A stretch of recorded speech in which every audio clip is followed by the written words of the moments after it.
देश के राजनीति में बीजेपी तेजी से आगे बढ़ रही है। 5 राज्यों के विधानसभा चुनाव में 3 राज्यों में जीत हासिल करने के बाद देश भर में बीजेपी कार्यकर्ता जश्न मना रहे हैं। यही उत्साह पेदापल्ली जिले में भी देखने को मिला। गोदावरी खनी मुख्य चौराहे पर बीजेपी कार्यकर्ताओं द्वारा पटाखे फोड़ते हुए दृश्य, नेता और कार्यकर्ता मिठाई बांटते हुए, खुशी जाहिर करते हुए, पार्टी के झंडे लहराते हुए और नारे लगाते हुए कार्यकर्ता। आपको बता दो कि 5 राज्यों के विधानसभा चुनाव में बीजेपी के 3 राज्यों में जीत दर्ज की है। इस अवसर पर पेदापल्ली जिले के गोदावरी खनी में पार्टी कार्यकर्ताओं ने जश्न मनाया। मुख्य चौराहे पर पटाखे फोड़कर, मिठाइयां बांटकर अपनी खुशी व्यक्त की। पार्टी नेताओं ने कहा कि प्रधानमंत्री नरेंद्र मोदी और गृह मंत्री अमित शाह के नेतृत्व में देश भर में बीजेपी को जनता का समर्थन मिल रहा है। देश में लोग बीजेपी पर विश्वास जता रहे हैं। नरेंद्र मोदी और अमित शाह के नेतृत्व में विकास लगातार आगे बढ़ रहा है। आने वाले समय में तेलंगाना में भी बीजेपी को सत्ता में लाने के लिए हर कार्यकर्ता मेहनत करेगा।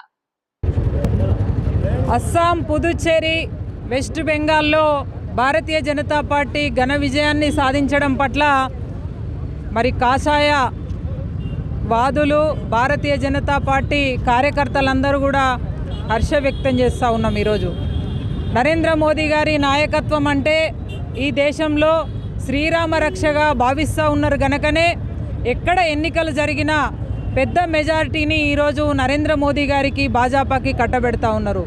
ఇవాళ అస్సాం, పుదుచ్చేరిలో ఆల్రెడీ ఇప్పటికే భారతీయ జనతా పార్టీ ప్రభుత్వం ఏర్పడ్డది, ప్రజల మన్ననలు పొందింది। ఇవాళ ఈ తెలంగాణలో 2.5 ఏళ్ళు గడవక ముందే కాంగ్రెస్ పార్టీ మీద విపరీతమైనటువంటి ప్రజా వ్యతిరేకత మొదలైంది। కానీ ఎక్కడైనా బీజేపీకి ఒకసారి అవకాశం ఇస్తే 20-30 ఏళ్ళు అధికారంలో ఉంటుంది, అది మన కళ్ళ ముందు కనబడతా ఉన్నది।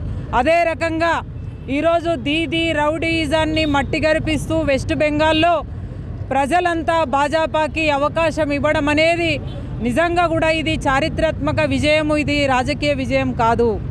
ఎందుకంటే వెస్ట్ బెంగాల్కి ఒక చరిత్ర ఉంది।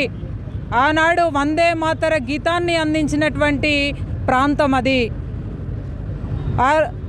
అక్కడ జనసంఘ్ వ్యవస్థాపకులు శ్యామా ప్రసాద్ ముఖర్జీ లాంటి ఒక వారసత్వాన్ని అందించినటువంటి గడ్డ అది। భారత్ మాతాకి జై అని నినదించినటువంటి గడ్డ అది।